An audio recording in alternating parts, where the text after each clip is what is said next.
We're back for another 5 tips in 5 minutes, and today it's going to be buying a bike, which sounds like a simple task, but when you get into it, it's pretty complex. And I've got some hopefully useful tips for you to help you buy the right bike. So I'll hit the timer and then we'll go.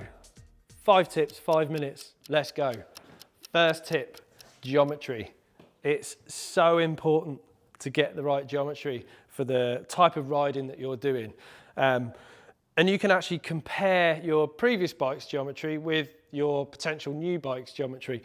We can help you do that in store, or you can jump online and compare all different measurements and angles.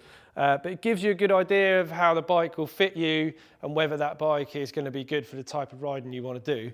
There are 2 main areas to look at, especially if you're buying a bike that's current updated geometry over something that's maybe 3 or 4 years old, is the reach, which is a point from the center of the bottom bracket straight up to the top of the head tube. Now that is essentially a standing length in the bike to the handlebars. The bigger that reach is, the more outstretched you're going to be when you're stood up on the pedals. There's also a seated position as well, and this is where things get a little bit complicated, because seat tube angles recently, as bikes have got longer, the seat tube angles have got steeper and steeper. And if you compare the geometry of your old bike to current geometry or new geometry bikes, you'll see that the seated angle is actually getting steeper and steeper and steeper. Now what that will mean when you get on the bike is when you sit on the bike in the showroom, it might feel smaller than your current bike because the angle is steeper. This distance here is actually shorter to the saddle, but when you stand up, it will be longer than your current bike. So it's worth trying to come into store, try a few different bikes, and even if we haven't got the right one, the one that you've been looking at, we can probably sit you on another bike that's got similar geometry, so you can just have a little go on it and get a good understanding of whether it'll fit you or not. So that'd be tip number 1. Tip number 2 is don't get hung up on spec. Having the right spec bike in stock, or the right color bike even in stock, can really hinder you getting the right bike for yourself. And it's more important that you pick a bike with the right suspension setup or suspension kinematics, the way the suspension works, and get the right size bike. It's way more important to do that than it is to get something with the latest bells and whistles on it with the posh suspension. You'll always go faster, you'll always be more comfortable on a bike that's the right geometry for you.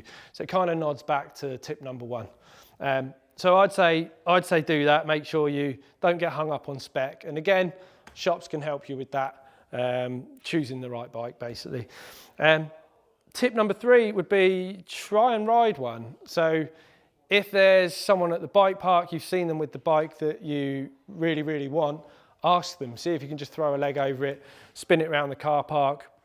Ask your local shop about demo, or get over to a demo event at a shop and actually try these bikes out. The other thing it does allow you to do is try a size up and try a size down, and try different models in the range, because you might find that actually a shorter travel bike feels better for what type of riding you're doing.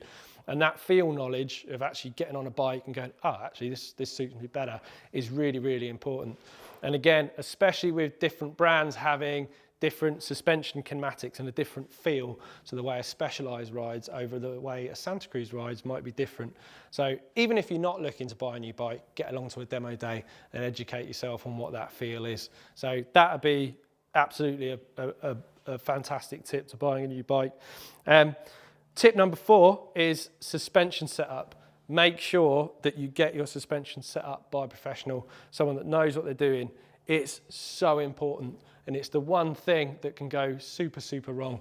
You can buy the best, most expensive S-Works, CC Carbon X01, bells and whistles bike, but if the suspension is not set up correctly, it won't ride very well. So make sure you get a setup. It makes such a huge difference. My 5th tip would sound a little bit obvious, but actually buy the bike. Don't delay. If it's the right bike for you, buy it and go and ride it. We do have quite a few customers that hang around on their decision, and they end up either missing stock, or a new version comes out, or a different color, or something goes wrong. So If the bike is there, it's the right bike for you. You've covered all those other tips.